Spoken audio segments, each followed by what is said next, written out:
பல்வேறு இடங்களில் நடக்கின்ற புத்தகத் திருவிழாவிற்கு நான் சென்றிருக்கிறேன்.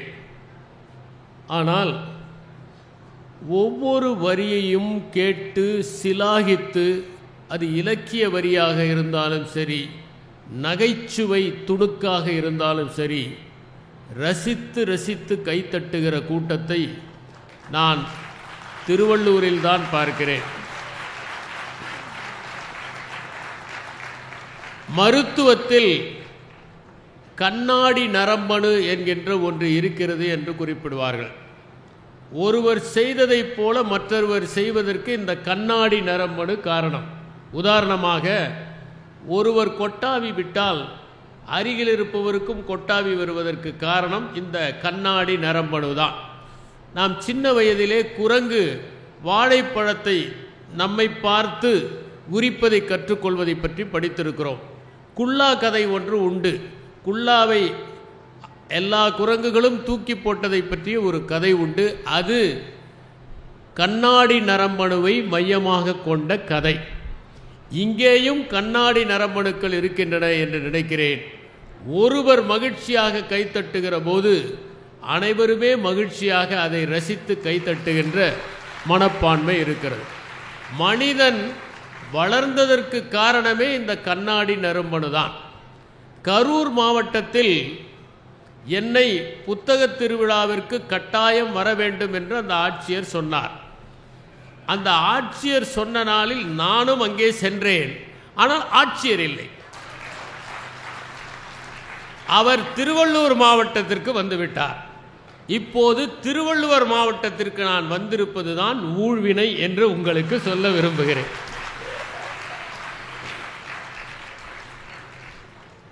திருவள்ளூர் மாவட்டத்தில் திருவள்ளுவர் என்கிற தலைப்பை இருவருக்கும் நான் தேர்ந்தெடுத்ததற்கு என்ன காரணம் என்றால், இந்த மாவட்டம் உதயமான போது இதற்கு இடப்பட்ட பெயர் திருவள்ளுவர் தான். பிறகு 1996ஆம் ஆண்டு மாவட்டங்களில் இருக்கின்ற தலைவர் பெயரையெல்லாம் எடுத்துவிட்டு மாவட்ட தலைநகர் பெயரையே சூட்ட வேண்டும் என்று முடிவெடுக்கப்பட்ட போது, கன்னியாகுமரியை தவிர மற்ற மாவட்டங்கள் அனைத்திற்கும் மாவட்ட தலைநகரின் பெயரையே சூட்டப்பட்ட போது இது திருவள்ளுவர் மாவட்டமாக மாறியது. இந்த திருவள்ளுவர் மாவட்டம் நம்முடைய நாகரிகத்தின் தொன்மை வாய்ந்த இடம். ஆரணி ஆறும் கொற்றலை ஆறும் பாய்கிற இந்த ஊரில் இரண்டு பக்கமும் 100 கிராமங்கள் நம்முடைய நாகரிகத்தின் தொன்மை நிறைந்ததாக இருக்கின்றன. இங்கே பட்டறை பெரும்புதூர் என்கின்ற ஒரு ஊர் மிகவும் பழமை வாய்ந்த நாகரிகத்தை கொண்டது என்று அறிஞர்கள் எல்லாம் குறிப்பிடுகிறார்கள். தொண்டை நாடு சான்றோர் உடைத்து என்று சொல்லுகின்ற இந்த தொண்டை நாட்டின் திலகமாக திகழ்கிறது இந்த திருவள்ளூர் மாவட்டம். இந்த திருவள்ளூரில் நிறைய வழிபாட்டு தலங்களும் சுற்றுலா தலங்களும் இருக்கின்றன. அவை அனைத்தும் திருவிலேயே தொடங்குகின்றன. அந்த திருக்கள் பல அமைந்திருக்கின்ற இந்த மாவட்டம் திருவள்ளூர் மாவட்டம் என்று அழைக்கப்படுவது சிறப்பு. இதுதான் கருவிலேயே திருவோடு இருப்பது என்பது. இந்த புத்தக கண்காட்சி என்பது தொண்டை மண்டலத்தில் இருக்கின்ற சான்றோரை இன்னும் அதிகப்படுத்துகிற ஒரு முயற்சி என்று நான் நினைக்கின்றேன். புத்தகங்கள் ஆத்மார்த்தமான நண்பர்கள்.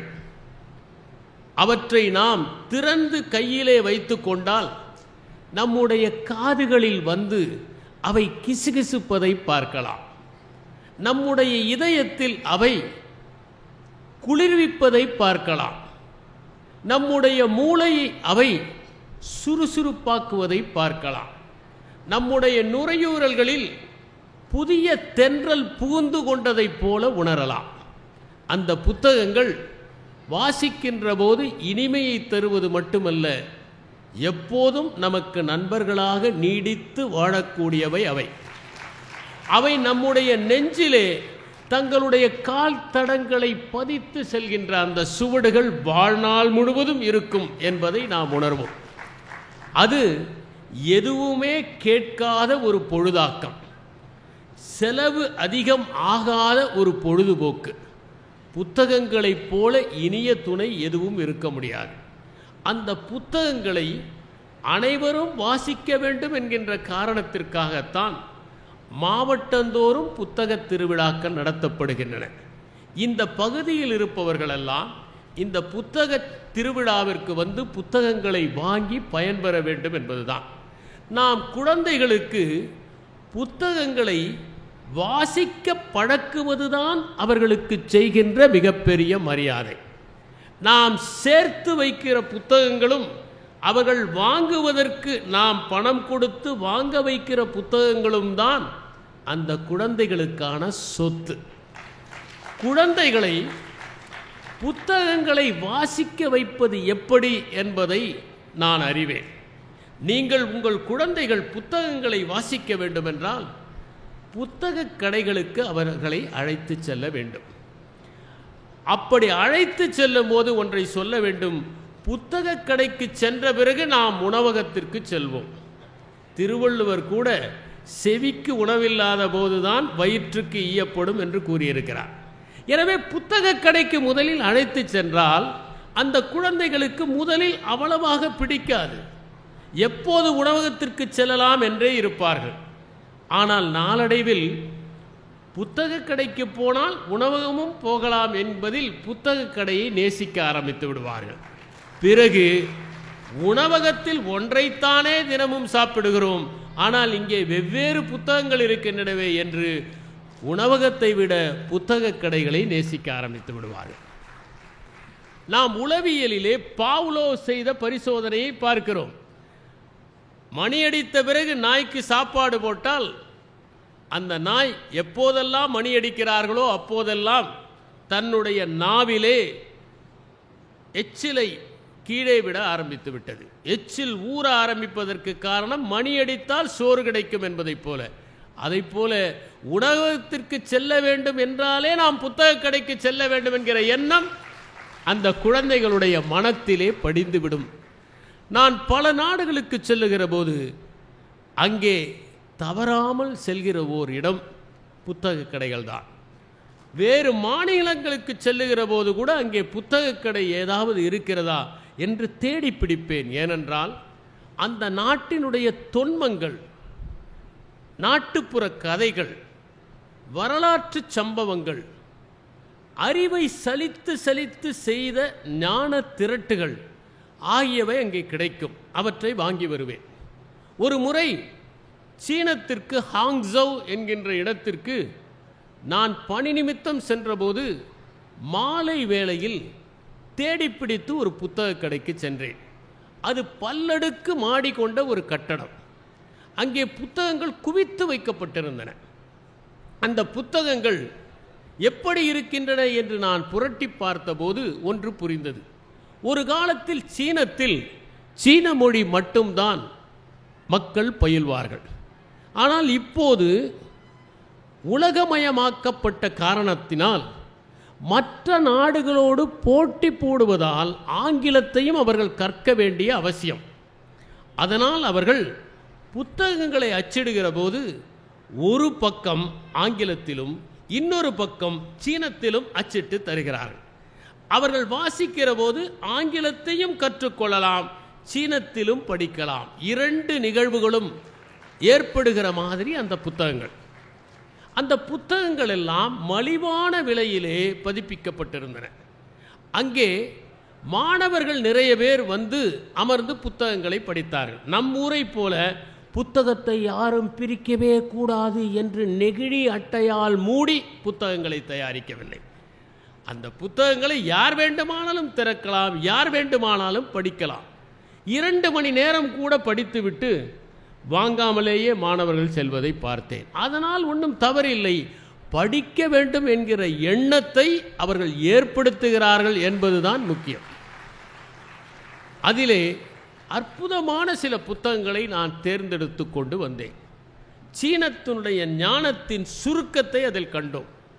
ஒரு தந்தைக்கு எந்த குழந்தையை பிடிக்கும் என்று ஒருவன் கேட்கிறான். அதற்கு அந்த தந்தை பதில் சொல்கிறான், எந்த மகன் சிறியவனாக இருக்கிறானோ அவன் வளரும் வரை அவனை அதிகமாக பிடிக்கும்.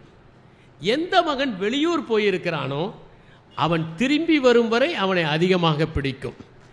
எந்த மகனுக்கு உடம்பு சரியில்லையோ அவன் உடல் நலம் சரியாகும் வரை அதிகமாக பிடிக்கும். எவ்வளவு அருமையான ஒரு தத்துவம்! இப்படி பல்வேறு விதமான தத்துவ கோட்பாடுகளை வெளிநாடுகளுக்கு செல்லுகிற போது நாம் பார்க்க முடியும். சிங்கப்பூருக்கு சென்றிருந்த போது கினக்குனியா என்கிற ஒரு புத்தக கடைக்கு நாங்கள் சென்றோம். அந்த கடை முழுவதும் ஏகப்பட்ட புத்தகங்கள். எங்களால் நிற்க முடியவில்லை. அவ்வளவு புத்தகங்கள் குவிக்கப்பட்டிருந்தன. அமர்ந்து நீங்கள் வாசிக்கலாம், பிடித்தால் வாங்கலாம் என்கிற ஏற்பாடு.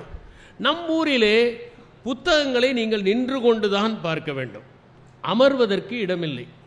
வெகு நேரம் நின்று கொண்டிருந்தால் பல பேர் வந்து நம்மிடமே இந்த புத்தகம் எங்கே கிடைக்கும் என்று கேட்பார்கள். ஏனென்றால் நம்மை தான் புத்தக கடையினுடைய முதலாளி என்று நினைத்து விடுவார்கள். பல நேரங்களில் என்னை அப்படி பலர் வந்து கேட்டது உண்டு. நானும் ஒரு முதலாளியைப் போல அவர்களிடம் அங்கே கிடைக்கும் இங்கே கிடைக்கும் என்று சொல்லி முதலாளி ஆகிற ஆசையை ஒரு சின்ன நேரத்தில் தீர்த்து கொண்டது உண்டு. இப்படி புத்தக கடைக்கு முதலாளியாக, வேறு எதற்கும் அல்ல. ஏனென்றால் புத்தகங்களை வைத்திருப்பது என்பதே பெருமைக்குரிய ஒன்று. அதை மாணவர்களுக்கு விநியோகிப்பது, இளைஞர்களுக்கு விநியோகிப்பது என்பது எவ்வளவு பெருமைக்குரிய ஒன்று. இன்னும் சொல்லப்போனால் மகத்தான பணி புத்தகங்களை அச்சிடுவதும் புத்தகங்களை விற்பதும் என்பதை நான் இங்கே பதிவு செய்ய விரும்புகிறேன்.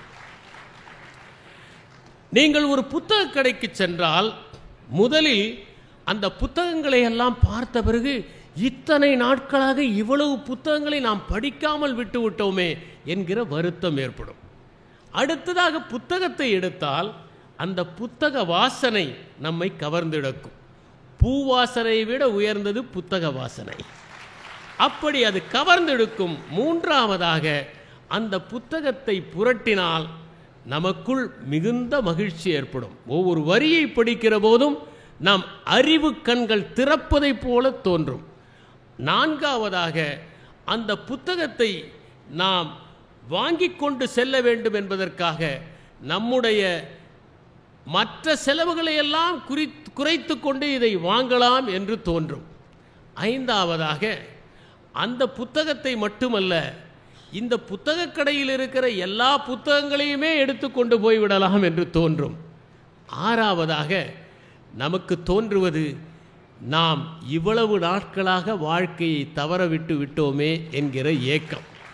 இந்த ஆறாவது நிலை வரக்கூடாது என்பதற்காகத்தான் மாவட்டந்தோறும் புத்தக திருவிழாக்கள் நடத்தப்படுகின்றன என்பதை நான் இங்கே பதிவு செய்ய விரும்புகிறேன். நானும் நண்பர் சுந்தர ஆவுடையப்பன் அவர்களும் பல மேடைகளில் பேசிக் கொண்டிருக்கிறோம். அப்படி பேசுகிற போது ஒரே தலைப்பின் இரு பக்கங்களை எடுத்து அலசுவது எங்களுடைய இயல்பாக இருக்கிறது. வந்தோம், பேசினோம், 4 நகைச்சுவைகளை சொன்னோம். சிந்திப்பதற்கோ வீட்டிற்கு எடுத்து செல்வதற்கோ எதுவும் இல்லாமல் நீங்கள் வெறும் கையிலே செல்ல வேண்டும் என்று நாங்கள் விரும்பவில்லை.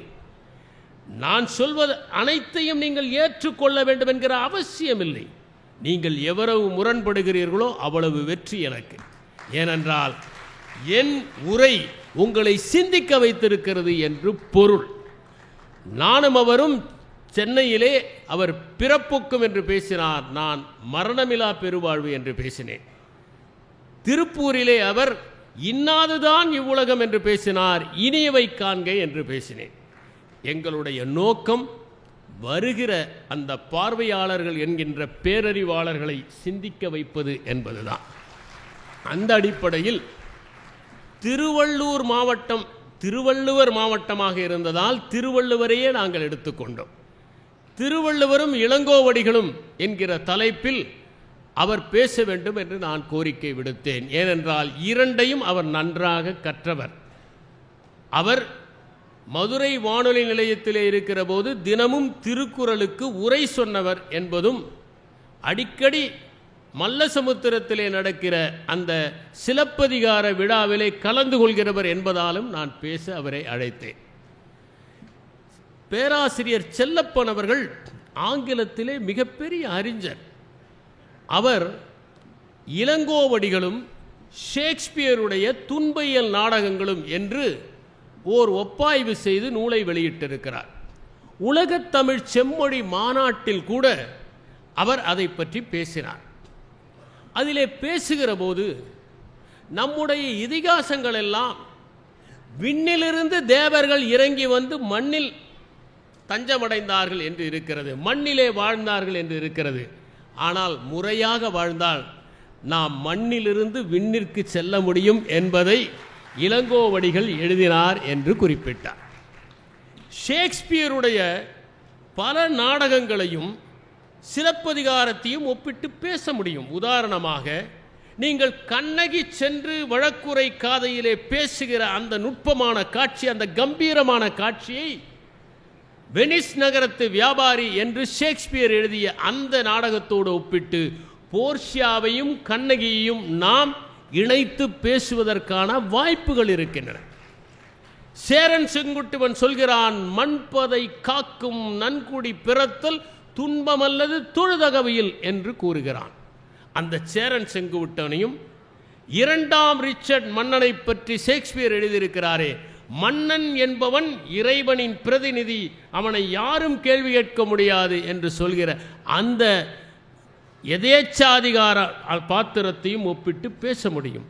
இப்படி ஷேக்ஸ்பியருடைய படைப்புகளையும் இளங்கோவடிகளுடைய படைப்பையும் கூட நாம் ஒப்பிட்டு பேசுவதற்கான வாய்ப்புகள் இருக்கின்றன. ஆனால் நான் திருவள்ளுவரையும் ஷேக்ஸ்பியரையும் பற்றி பேசலாம் என்று கருதுகிறேன். இதிலே ஒரு சின்ன சம்பவத்தை குறிப்பிட விரும்புகிறேன். நான் தலைமைச் செயலாளராக பணிபுரிந்த போது கேரளாவின் தலைமைச் செயலாளர் அவர்கள் என்னிடம் பேசிக்கொண்டிருந்த போது, எங்கள் கேரளாவைச் சேர்ந்த ஒருவர் ஒரு தமிழ் கவிதையை எழுதியிருக்கிறார் என்றார். நான் கேட்டேன், என்ன புத்தகம் என்றேன். சிலப்பதிகாரம் என்று அவர் சொன்னார். நான் சிரித்து கொண்டேன். ஏனென்றால் அவர் சேர நாட்டை முன்தேதியிட்டு உரிமை கொண்டாடுகிறார் என்பதுதான் அது. அப்படி அவர்களையும் ஈர்த்ததாகத்தான் சிலப்பதிகாரம் இருக்கிறது. சிலப்பதிகாரம் தமிழிலே தோன்றிய மாபெரும் காவியம், ஆதி காவியம் என்று அழைக்கிறார்கள். தமிழுக்கே உரித்தான காவியம். நண்பர் சுந்தராவடைப்பன் அவர்கள் சொன்னதைப் போல இந்த சிலப்பதிகாரத்தையும் மணிமேகலையும் இரட்டை காப்பியங்கள் என்று கூறுவார்கள். காரணம், இரண்டும் அந்த காலத்திலேயே தொடர் காப்பியங்களாக எழுதப்பட்டன. இன்று நாம் தொடர் நூல்களை பார்க்கிறோம். அந்த காலத்திலேயே இந்த நூலும் அந்த நூலும் பின்னி பிணைந்தவை. இரண்டாவதாக, ஒன்று சமண காப்பியம், இன்னொன்று பௌத்த காப்பியம். மூன்றாவதாக, இரண்டிலும் 30 காதைகள் இருக்கின்றன. நான்காவதாக, நண்பர் கூறியதைப் போல இரண்டும் அரசர்களை பற்றியோ தெய்வங்களை பற்றியோ பேசாமல் சாமானிய மனிதர்களை பற்றி பேசின. அடுத்ததாக முக்கியமானது, இரண்டுமே நம்மை ஆட்படுத்துகின்றவையாக மட்டுமில்லாமல் முடிவிலே அறநெறிகளை கூறுபவையாக அமைந்திருக்கின்றன. தெய்வம் தெளிமின் தெளிந்தோரை பேணுமின் என்றெல்லாம் பிறப்பிலிருந்து தொடங்குவதுதான் காப்பியம் என்கிற கோட்பாட்டிலிருந்து மாறி கோவலன் கண்ணையனுடைய திருமணத்திலிருந்து அது தொடங்குகிறது. மணிமேகலை வரைவுரை காதையிலிருந்து தொடங்குகிறது. இதுவும் ஒரு மாற்றம். அடுத்ததாக, இரண்டிலுமே நாம் ஊழ்வினை உறுத்து வந்து ஊட்டும் என்பதை பரதன் என்கிற பாத்திரமாக பிறந்த அந்த கோவலன் முற்பிறவியில் பிறந்தான், அவன் சங்கமன் என்பதை கொன்றதாகவும், உதயகுமாரனும் மணிமேகலையும் முற்பிறவியிலே பிறந்தவர்கள் என்பது ஒன்றாக பிறந்தவர்கள் என்கின்ற கோட்பாடையும் நாம் மணிமேகலையிலே பார்க்க முடிகிறது.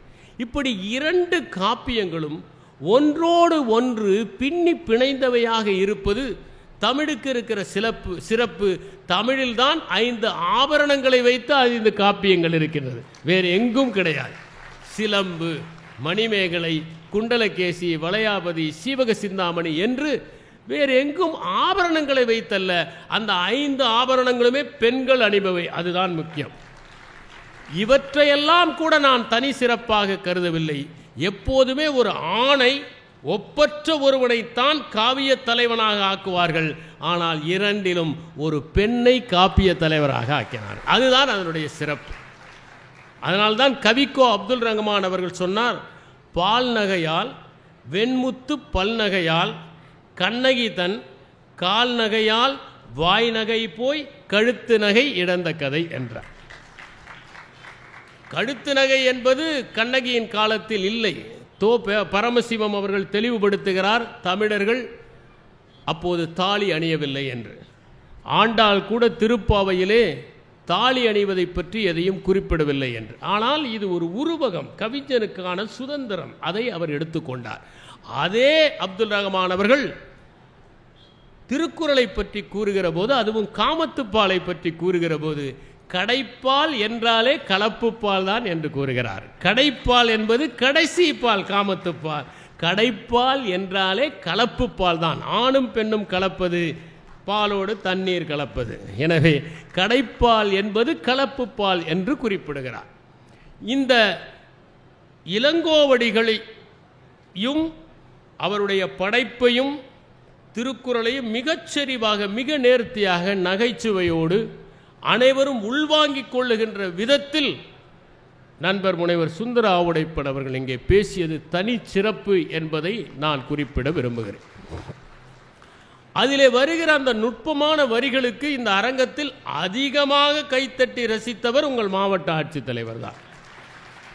அதுவும் மகிழ்ச்சிக்குரியது. இப்போது திருவள்ளுவருக்கும் ஷேக்ஸ்பியருக்கும் வருவோம். திருவள்ளுவரும் ஷேக்ஸ்பியரும் மகத்தான ஆளுமைகள், இலக்கிய ஆளுமைகள் என்று கூற வேண்டும். அதிலும் ஷேக்ஸ்பியரை எடுத்துக்கொண்டால் அவர் அந்த மொழிக்கு ஆற்றிய பங்கு என்பது மகத்தான பங்கு. அதனால் அவருடைய பதங்கள் பலவற்றை இன்றும் நாம் பயன்படுத்தி வருகிறோம். இன்னும் சொல்ல போனால் ஷேக்ஸ்பியருடைய படைப்புகளிலிருந்து தான் ஆங்கில மொழி பைபிளுக்கு அடுத்ததாக அதிகமான பதங்களை ஏற்றுக்கொண்டது என்று குறிப்பிடுகிறார். ஹேம்லெட்டை படித்து கொண்டிருந்த ஷேக்ஸ்பியரை பற்றி தெரியாத ஒரு பெண் சொன்னார், என்ன புத்தகம் இது, பாதிக்கு மேல் மேற்கோள்களாக இருக்கின்றன. ஹேம்லெட்டில் இருப்பதைத்தான் மேற்கோள்களாக நாம் காட்டுகிறோம் என்பது கூட அந்த பெண்ணுக்கு தெரியவில்லை. 1330 குறட்பாக்கள் திருக்குறளில் இருக்கின்றன. ஒரு நூலில் எல்லா வரிகளுமா மேற்கோள் காட்டப்படும்? உலகத்திலேயே அத்தனை வரிகளும் மேற்கோள் காட்டப்படுகிற ஒரே நூலாக திருக்குறள் தான் இருக்க முடியும். பென் ஜான்சன் என்கிற ஓர் ஆங்கில கவிஞர், அவர் சொன்னார், ஷேக்ஸ்பியர் ஒரு யுகத்திற்கு மட்டும் சொந்தமானவர் அல்ல, அவர் எல்லா யுகத்துக்கும் சொந்தமானவர் என்று. அதைப்போல திருக்குறள் என்பது சுருக்கமாகவும் உருக்கமாகவும் இருக்கிற காரணத்தால் எல்லா யுகங்களுக்கும் சொந்தமானதாக இருக்கிறது. நீங்கள் ஷேக்ஸ்பியரின் பாத்திரங்களை இன்று நேரிலே சந்திக்கலாம். மிகவும் அவா பிடித்த ஒருவரை பார்த்தால் உங்களுக்கு லேடி மேக்பத்தை போல தோன்றும். முடிவெடுக்க தெரியாத ஒருவரை பார்த்தால் ஹேம்லெட்டை போல தெரியும். அதிகாரம் எனக்கு கொடுக்கப்பட்டிருக்கிறது என்பவரை பார்த்தால் 2ஆம் ரிச்சர்ட் மன்னனை போல தோன்றும். எதற்கெடுத்தாலும் தயங்கி தயங்கி நிற்கிற ஒரு மனிதரை நீங்கள் பார்த்தால், முடிவெடுக்க முடியாமல் வளவளவென்று பேசிக்கொண்டிருக்கிற ஒருவரை பார்த்தால் பொலோனியஸ் போல தோன்றும். எது அன்பு என்று தெரியாமல் பொய் வலையிலே வீழ்கிற சிலரை பார்க்கிற போது நீங்கள் மன்னன் லியர் என்று தோன்றும். பரிசுத்தமான அன்போடு உள்ளத்தில் இருப்பதை ஒழிக்காமல் சொல்கிற ஒரு பெண்ணை பார்த்தால் கார்டெலியா போல தோன்றும். என்னை யாரும் அசைக்க முடியாது என்று நடந்து கொண்டிருக்கிற ஒருவரை பார்த்தால் ஜூலியஸ் சீசரோ என்று தோன்றும். சிற்றின்ப சிலிர்ப்புக்கே வாழ்வை இழந்து விடுகிற ஒருவரை பார்க்கிற போது ஆந்தனியோ என்று தோன்றும். இப்படி ஷேக்ஸ்பியருடைய அத்தனை பாத்திரங்களையும் நாம் நேரில் சந்தித்து கொண்டிருக்கிறோம். அதை போலத்தான் திருவள்ளுவருடைய அத்தனை குறட்பாக்களுக்கும் விளக்கத்தையும் வாழ்க்கையில் நாம் சந்தித்து கொண்டிருக்கிறோம். ஷேக்ஸ்பியர் சுருக்கமே அறிவின் ஆன்மா என்று கூறுகிறார். Brevity is the soul of wit என்று கூறுகிறார். அதற்கொப்ப சுருக்கமாக எழுதப்பட்டதுதான் திருக்குறள். அதற்கு இலக்கணமாக இருப்பதுதான் திருக்குறள். உலகத்திலே எண்ணற்ற நூல்கள் இருந்தாலும் ஒன்றிரண்டு தான் சுருக்கமாக எழுதப்பட்டவை. ஹிராக்லட்டிஸ் துளிகள் என்கின்ற அந்த நூலை எழுதினார். அவை ஒற்றை வரியிலே இருக்கும். ஒரே மனிதன் 2 முறை ஒரு நதியில் இறங்க முடியாது என்பது ஒரு துளி. ஒவ்வொரு நாளும் சூரியன் புதிது என்பது ஒரு துளி. இப்படி துளிகள் சேர்ந்ததாக எழுதப்பட்டது. இதற்கு விளக்கம் தரலாம். அதைப் போலவே ஹக்கீம் சனாய் என்பவர் எழுதிய சுவரிடப்பட்ட தோட்டம் என்கின்ற ஒரு நூலும் 2 வரிகளிலே ஆனது.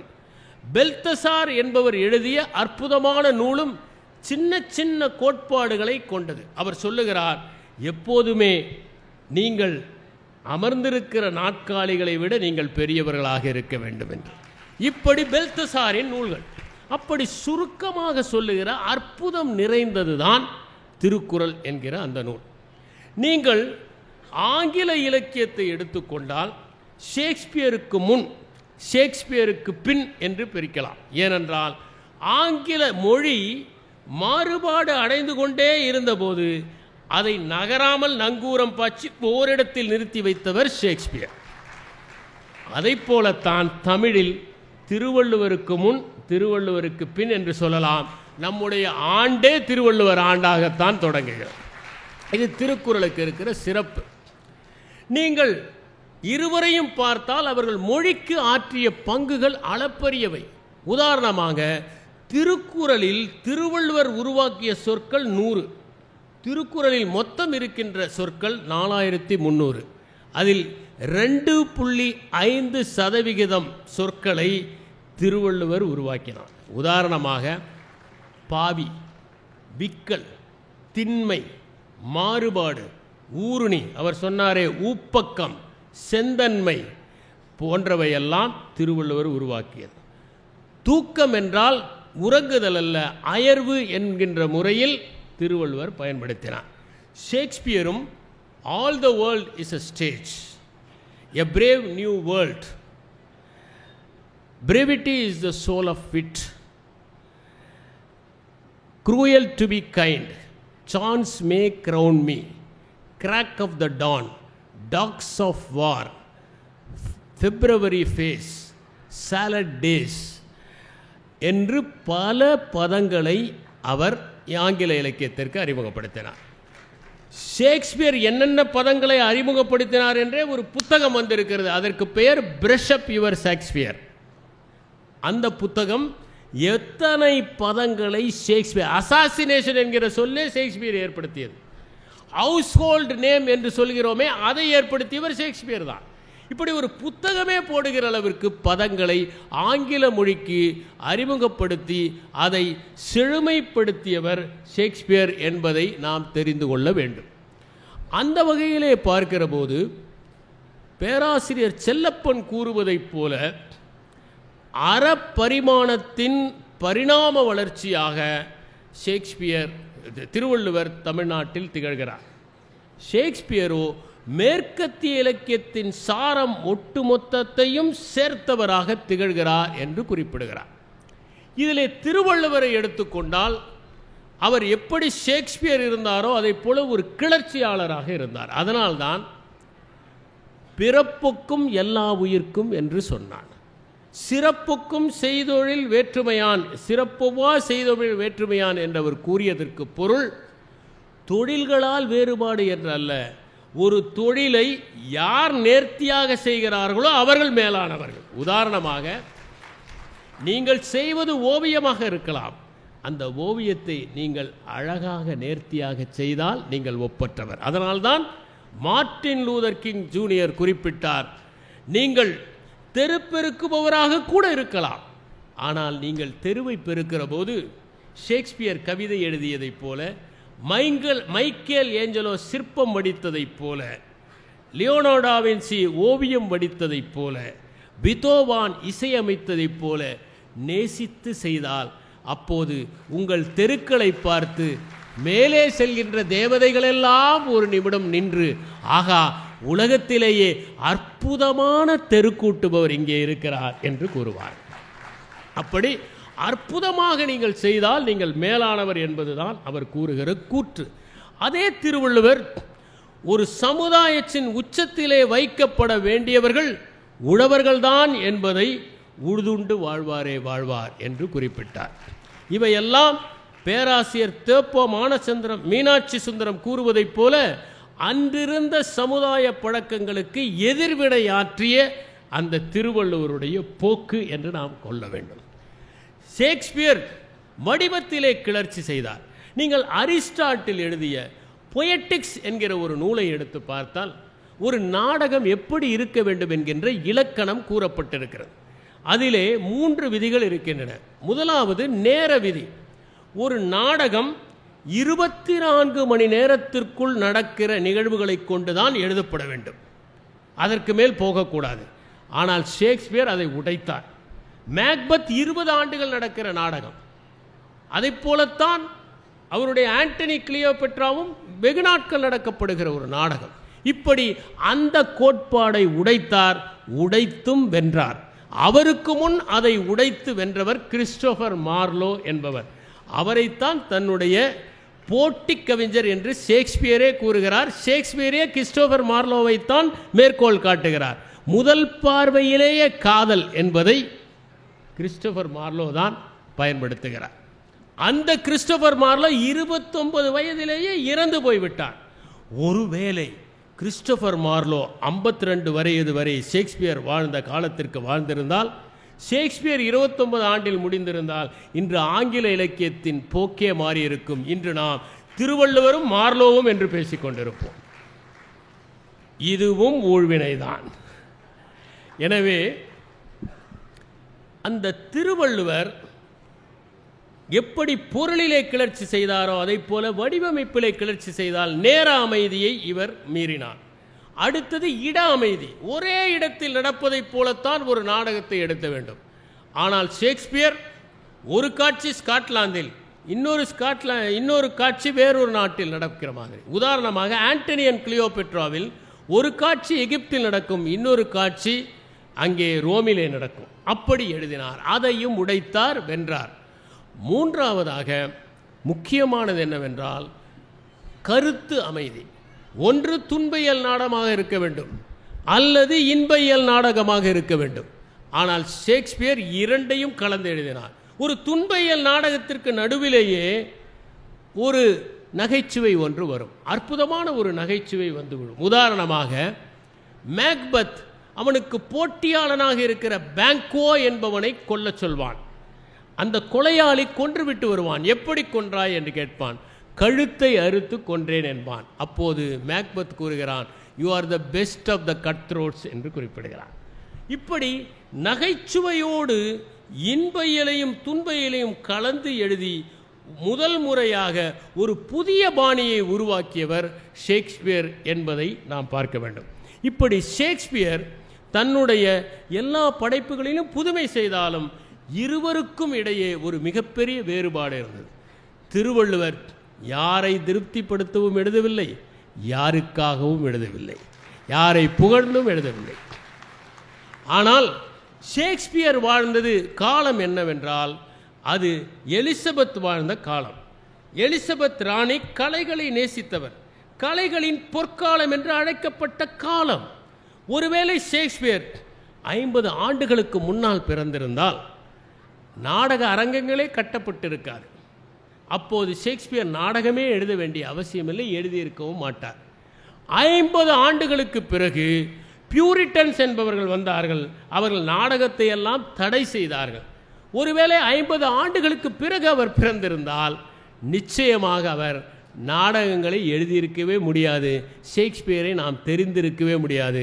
எனவேதான் காலம் உற்பத்தி செய்த ஓர் ஆளுமை என்று நாம் ஷேக்ஸ்பியரை குறிப்பிட முடியும். அந்த ஷேக்ஸ்பியர் யாருக்கு என்ன பிடிக்கும் என்பதை பார்த்து நாடகத்தை எழுதினார். உதாரணமாக மேக்பத் என்பது ஜேம்ஸ் மன்னனுக்காக எழுதப்பட்டது. ஜேம்ஸ் மன்னன் ஸ்காட்லாந்தின் பூர்வீகமாக கொண்டவர். எனவே ஸ்காட்லாந்தை மையமாக வைத்து, அதே நேரத்தில் ஜேம்ஸ் மன்னனுக்கு சூனியக்காரிகளை பிடிக்காது. அவர்கள் வாழ்ந்த காலத்தில் இங்கிலாந்தில் முகங்கள் எல்லாம் சுருக்கம் விழுந்திருந்தால் வயதான பெண்மணிகளை அவர்கள் சூனியக்காரிகள் என்று சொல்லி தேடி தேடி கொன்றார்கள். அவரை மகிழ்விப்பதற்காக சூனியக்காரிகளை மையமாக வைத்துத்தான் அந்த மேக்பத் என்கிற நாடகத்தை எழுதினார். அதைப்போல அவர் எலிசபெத் ராணிக்கு 4ஆம் ஹென்றி நாடகத்திலே வருகிற ஃபால்ஸ்டாஃப் என்கிற ஒரு நகைச்சுவை பாத்திரம் மிகவும் பிடித்தது என்பதற்காக மெர்ரி வைஃப்ஸ் ஆஃப் வின்சர் என்கிற அந்த நாடகத்தை அவரை மகிழ்விப்பதற்காக எழுதினார். எலிசபெத் ராணியருடைய அந்தப்புறத்திலே மருத்துவராக இருந்தவர் ரொட்ரிகோ லோபஸ் என்பவர். அவர் ஒரு யூதர். அவர் எலிசபெத் ராணியை கொல்வதற்காக விஷம் வைத்தார் என்கிற வதந்தியின் காரணமாக, உண்மையா என்று சரியாக தெரியவில்லை, அப்படி கிளம்பிய புரளியின் காரணமாக 1594ஆம் ஆண்டு மரண தண்டனை விதிக்கப்பட்டு கொல்லப்பட்டார். உடனே இங்கிலாந்து நாடு முழுவதும் யூதர்கள் மீது ஒரு வெறுப்பு கிளம்பியது. அந்த நேரத்தில் Christopher Marlowe Jew of Malta என்கிற அந்த நாடகத்தை எழுதினார். ஷேக்ஸ்பியரும் ஷைலாக் என்கிற யூதரை படித்து வெனிஸ் நகரத்து வியாபாரி என்கிற அந்த நாடகத்தை படித்தார். இப்படி ஷேக்ஸ்பியர் தன்னுடைய நாடகங்களை ஆள்பவர்களுக்காக வடிவமைத்த போது, திருவள்ளுவர் காலம் முழுவதும் நிலைத்து நிற்கக்கூடிய ஒன்றை யாருக்காகவும் வேதம் பார்க்காமல் எழுதினார் என்பது குறிப்பிடத்தக்கது. திருவள்ளுவரும் எல்லா இலக்கியங்களிலும் மேற்கோள் காட்டப்படுகிற ஒருவர். திருவள்ளுவருக்கு பிறகு அவர் பயன்படுத்த வரிகளை சிலப்பதிகாரத்தில் பார்க்கலாம், கம்பராமாயணத்தில் பார்க்கலாம், பல்வேறு நூல்களில் அவருடைய பதங்கள் அப்படியே பயன்படுத்தப்பட்டிருப்பதை பார்க்கலாம். ஏன் சங்ககாலம் என்று சொல்கிற புறநானூற்றில் கூட 34வது பாடலில் என்னன்றி கொன்றார்க்கும் உய்வுண்டாம் உய்வில்லை செய்நன்றி கொன்ற மகற்கு என்கிற பாடல் செய்தி கொன்றோர்க்கு உய்தி இல்லை என்று அகம்பகன்ற ஆயிடை கடவன் அறம்பகன்ற ஆயிடை கடவன் என்கிற பாடல் இடம்பெற்றிருக்கிறது. இதை நான் குறிப்பிடுவதற்கு காரணம், 3 பகுதிகளில் ஒற்றை நூலிலே உலகத்தை கட்டி போட்டவர் திருவள்ளுவர். 37 நாடகங்கள், 2 நீள கவிதைகள், 154 சானட்கள் மூலம் இந்த உலகத்தில் இன்றும் வாழ்ந்து கொண்டிருப்பவர் ஷேக்ஸ்பியர். நான் இப்போது ஷேக்ஸ்பியரை பற்றி பேசிக் கொண்டிருக்கிறேன். உலகத்தின் எந்த மூலையிலாவது இப்போது கூட ஷேக்ஸ்பியரின் ஏதாவது ஒரு நாடகம் நடிக்கப்பட்டு கொண்டிருக்கும். அது ஜூலியஸ் சீசராக இருக்கலாம், மேக்பத்தாக இருக்கலாம், ஹேம்லெட்டாக இருக்கலாம், 5ஆம் ஹென்ரியாக இருக்கலாம், அல்லது டெம்பஸ்டாக இருக்கலாம். ஏதேனும் ஒன்று நடிக்கப்பட்டு கொண்டுதான் இருக்கும். இந்த ஷேக்ஸ்பியரையும் திருவள்ளுவரையும் ஒப்பிடும்போது நாம் 5 கூறுகளில் அவர்களை ஒப்பிடலாம். முதலாவதாக வாழ்க்கை உடன்பாட்டு கோட்பாடு, 2வதாக மனிதத்தன்மை, 3வதாக மேலாண் கருத்துகள், 4வதாக தகவல் பரிமாற்றத்தில் உச்சத்தை அடைந்தவர்கள், 5வது தகவல் பரிமாற்ற கருத்துக்களை பரிமாறியவர்கள் என்கின்ற இந்த 5 கூறுகளில் நாம் அவர்களை அலசலாம். ஆல்பர்ட் ஸ்வைட்சர் என்கிற நோபல் பரிசு பெற்ற ஒரு ஞானி, அவர் திருவள்ளுவரை பற்றி சொல்லுகிற போது, நான் உலக இலக்கியங்களில் இவ்வளவு அழகாக பொன்மொழிகளை கொண்ட ஒரு நூலை காணவே இல்லை என்று சொன்னார். அவர் திருவள்ளுவர் வாழ்ந்த காலத்தில் எழுதப்பட்ட நூல்கள் வாழ்க்கையை மறுதலிப்பவையாக இருந்தன. வாழ்க்கை மாயை, வியர்த்தம், வாழ்வது வீண், தேவையில்லை, மரணம்தான் நிலையானது, மூச்சு போய்விடும், இந்த உடல் மாயை என்றெல்லாம் சொல்லிய போது திருவள்ளுவர் வாழ்க்கை கொண்டாட்டத்துக்குரியது என்று சொன்னார். அவர் இந்த வாழ்க்கையை நாம் மகிழ்ச்சியாக வாழ வேண்டும் என்று சொன்னால், அதனால்தான் வறுமையின் இன்னாதது யாதனின், அதுதான் உண்மை. எது வறுமையோ அதை காட்டிலும் கூட இன்மையின் இன்னாதது யாதனின் இன்மையின் இன்மையே இன்னாதது என்று குறிப்பிட்டார். அப்படி திருவள்ளுவர் வாழ்க்கையை கொண்டாடியவராக இருந்தார். ஷேக்ஸ்பியரும் வாழ்க்கையை கொண்டாடியவராக இருந்தார். அதிலே திருவள்ளுவர் வாழ்க்கையின் கொண்டாட்டம் என்பது நாம் மட்டுமே இன்பமாக இருப்பதில்லை. இன்பம் வேறு, மகிழ்ச்சி வேறு. நாம் மட்டுமே அனுபவிப்பது இன்பம். அனைவருக்கும் கொடுத்து அனைவருக்கும் பகிர்ந்தளித்து நாம் அதை பார்த்து மகிழ்வதுதான் மகிழ்ச்சி. அந்த மகிழ்ச்சியைத்தான் அவர் சொன்னார். அதனால்தான் அவர் சொன்னார், அறிவினான் ஆகுவது உண்டோ பிரிதின் நோய் தன்னோய் போல் போற்றாக்கடை என்று குறிப்பிட்டார். இந்த அறிவு இருக்கிறதே, இந்த அறிவினால் என்ன பயன்? அடுத்தவர்கள் வழியை பார்த்து என்னுடைய வழியை போல இருக்கிறதே என்று நான் காயப்படுவதுதான் உண்மையான அறிவுக்கான பயன் என்று குறிப்பிடுகிறார். இதைத்தான் பரிவு என்று நாம் சொல்கிறோம். அந்த பரிவு ஏற்படுவதற்கு நம்முடைய உள்ளம் பக்குவப்பட்டதாக இருக்க வேண்டும். நான் கேள்விப்பட்டிருக்கிறேன், ராமகிருஷ்ண பரமஹம்சர் ஒரு முறை படகிலே சென்றபோது கரையிலே ஒருவரை போட்டு 4 பேர் அடித்து கொண்டிருந்தார்கள். அவர் கதறினாராம். பரமஹம்சர் கதறினார். என்ன என்று கேட்டதற்கு, என் முதுகை பார் என்றார்கள். முதுகிலே காயங்கள் இருந்தன என்று. அங்கே அடிபடுகிற போது இவருக்கு காயம் பட்டது என்று ஒரு கதை உண்டு. இதை நான் குறிப்பிடுவதற்கு காரணம், கரோலினஸ் என்கிற ஒரு பாத்திரத்தை ஷேக்ஸ்பியர் படிக்கிறார். அந்த கரோலினஸ் அவன் தன்னை பற்றி மட்டுமே உயர்வாக நினைப்பவன், மற்றவர்களையெல்லாம் துச்சமாக நினைப்பவன். அவன் தான் பெற்ற வெற்றிகளையும் தன்னுடைய வீரத்தையுமே எப்போதும் நினைத்து கொண்டு இருமாப்பிலே இருப்பவன், ஆணவத்திலே இருப்பவன், மமதையிலே இருப்பவன், அப்படிப்பட்டவன். அவன் எவ்வளவு குரூரமானவன் என்பதை ஷேக்ஸ்பியர் சித்தரிக்கிறார். சின்ன வயதிலேயே அவன் பட்டாம்பூச்சிகளை பிடிப்பான், மறுபடியும் விடுவான், மறுபடியும் பிடிப்பான், மறுபடியும் விடுவான், கொல்லுவான். அழகான பட்டாம்பூச்சிகளை துன்புறுத்துகிற இவன் எப்படி இருப்பான் என்று நீங்கள் எதிர்பார்க்கிறீர்கள் என்று ஒரு வசனம். உண்மையிலே பாருங்கள், பட்டாம்பூச்சிகளை போய் யாருக்காவது தொல்லை தருவதற்கு ஆசை வருமா? அவை பறக்கின்ற பூக்களாக என் கண்ணுக்கு தெரிகின்றன. அவை போய் மரக்கிளைகளிலே உட்காருவதை பார்த்து அற்புதமான ஒரு ஜென் கவிதை உண்டு. உதிர்ந்த பூ மீண்டும் கிளையில் ஒட்டுக்கொண்டது, ஓ வண்ணத்து பூச்சி என்பது. அப்படி அழகான அந்த வண்ணத்து பூச்சிகளை ஒருவன் குரூரமாக பார்க்கிறான் என்றால் அவன் எப்படி இருப்பான் என்கிற ஒரு கேள்வியை அவர் கேட்கிறார். அது மட்டுமல்ல, உலகத்திலே ஒருவர் எப்படி இருக்க வேண்டும் என்றால், தாம் இன்புறுவது உலகின்புறக் கண்டு காமொருவர் கற்றறிந்தார் என்பதுதான் அவர் கூறுவது. மற்றவர்களுடைய இன்பத்தில் தான் நம்முடைய இன்பம் இருக்கிறது. நீங்கள் 4 பேருக்கு பசியார சாப்பாடு போட்டால் உங்களுக்கு பசி ஆறிவிடும். அதனால்தான் பெண்கள் விருந்தினர்கள் வருகிற போது சமைக்கிற போதே திருப்தி ஆகிவிடுவார்கள், பசிக்கவே அவர்களுக்கு பசிக்காது. இதை பாரதிதாசன் சொல்லுகிறார், இட்டுப்பார் உண்டவர்கள் இன்புற்றிருக்கையிலே தொட்டுப்பார் உன் நெஞ்சை தோன்றும் இன்பம் என்று குறிப்பிடுகிறார். அப்படி தாம் இன்புறுவது உலகின்புறக் கண்டு. ஆனால் ஷேக்ஸ்பியர் இதை பற்றி குறிப்பிடுகிற போது அவருடைய பாத்திரங்களை பற்றி நாம் புரிந்து கொள்ள வேண்டும். ஷேக்ஸ்பியர் பெயரில் என்ன இருக்கிறது?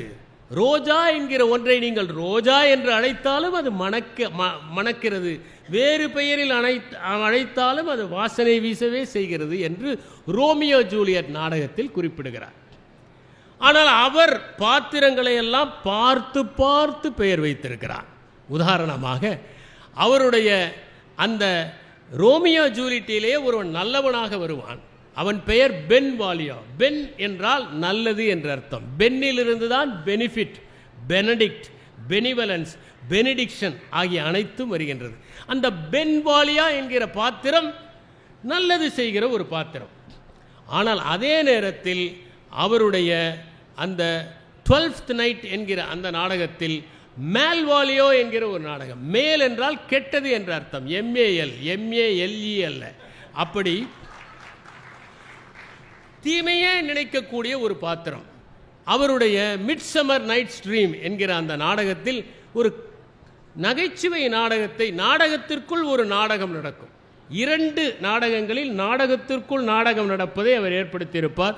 ஒன்று இந்த மிட்சமர் நைட்ஸ் ட்ரீம், இன்னொன்று ஹேம்லெட். அதிலும் இது வரும். இந்த மிட்சமர் நைட்ஸ் ட்ரீமிலே வருகிற அந்த பாத்திரங்களுக்கெல்லாம் அவர்கள் செய்கிற தொழிலை வைத்து பெயர் வைத்திருப்பார். அதில் இந்த மேல்வேலியோ என்பவன் மற்றவர்களெல்லாம் இனிமையாக மகிழ்ச்சியாக இருந்தால் அவனுக்கு பிடிக்கவே பிடிக்காது. அவனுக்கு அவ்வளவு கோபம் வரும். அவர்கள் மகிழ்ச்சியை கெடுப்பது தான் அவனுடைய நோக்கமாக இருக்கும்.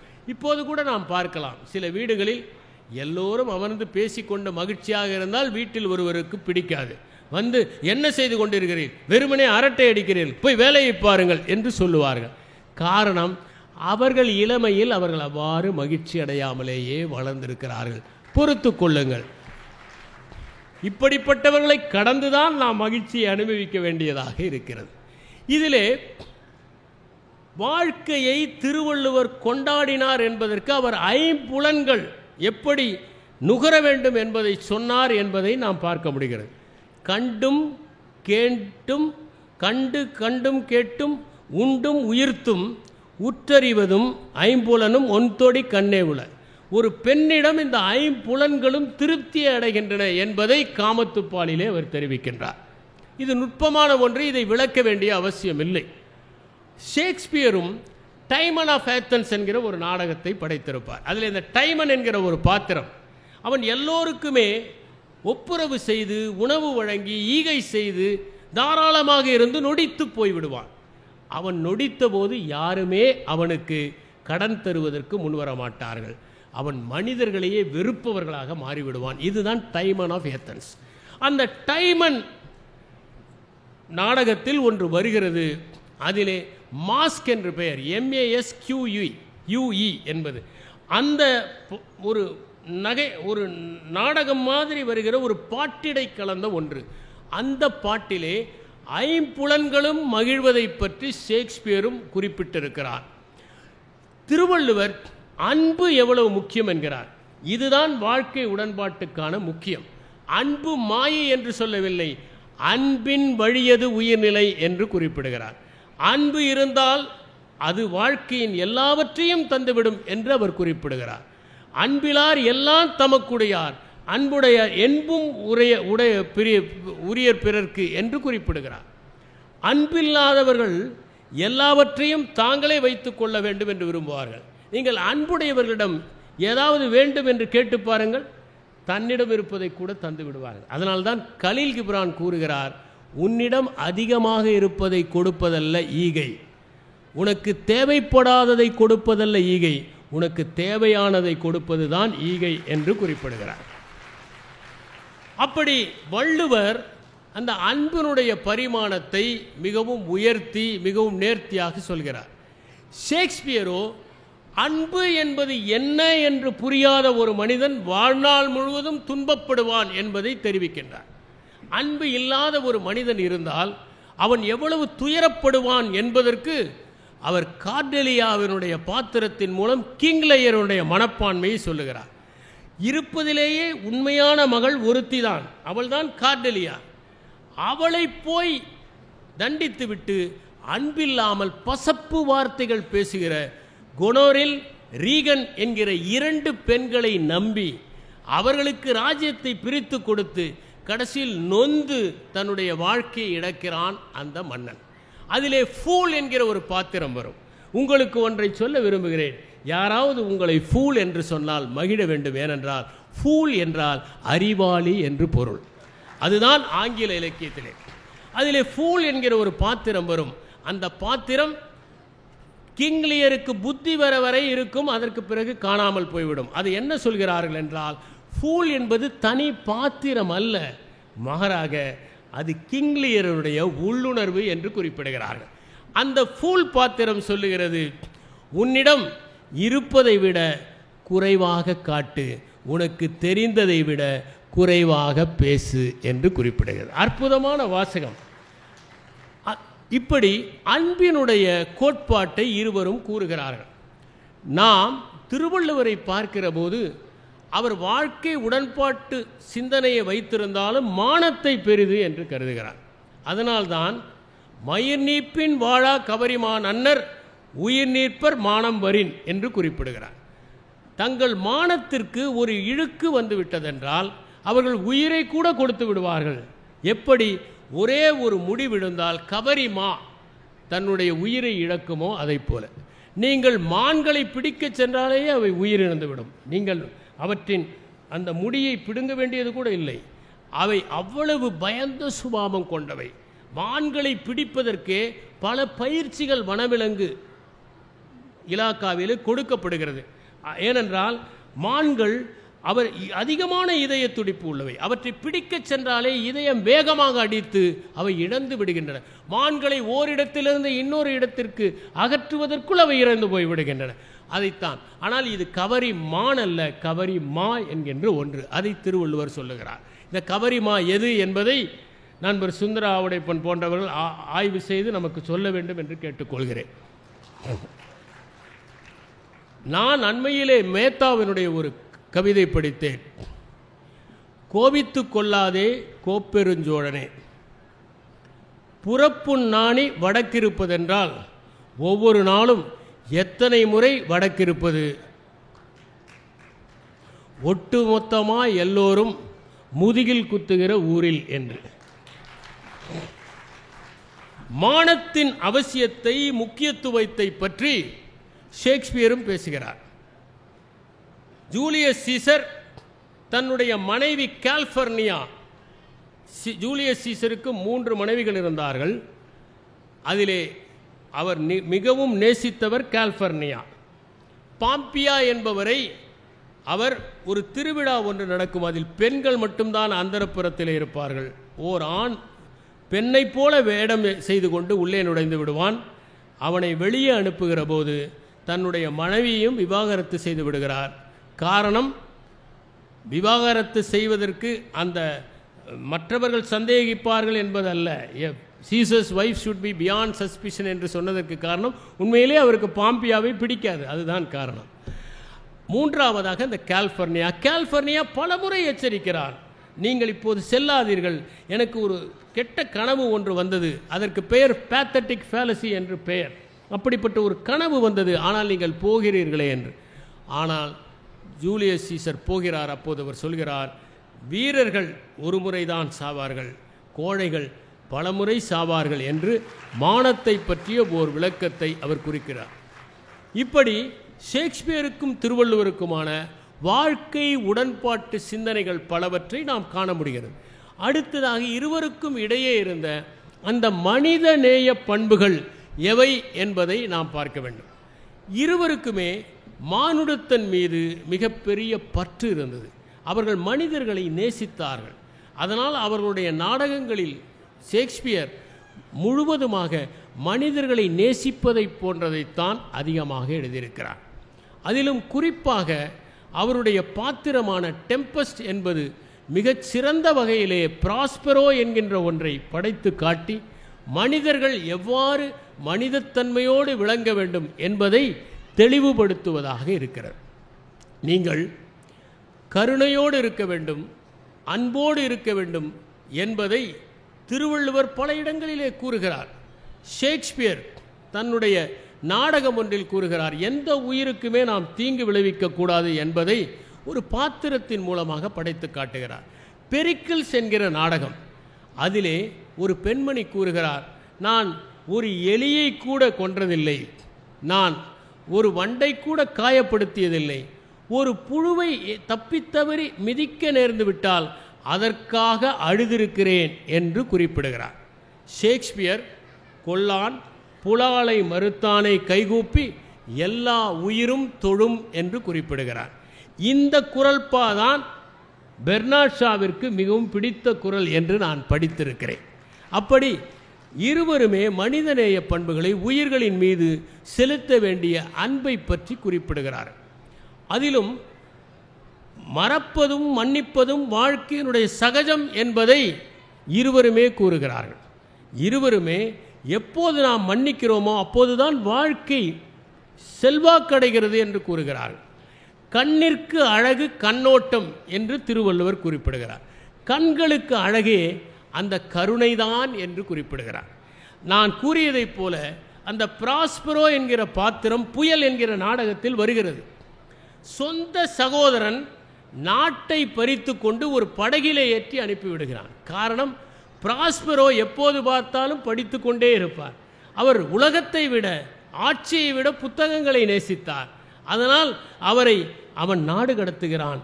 அவரோ ஒரு தன்னந்தனியான தீவிலே மாட்டிக்கொள்கிறார்.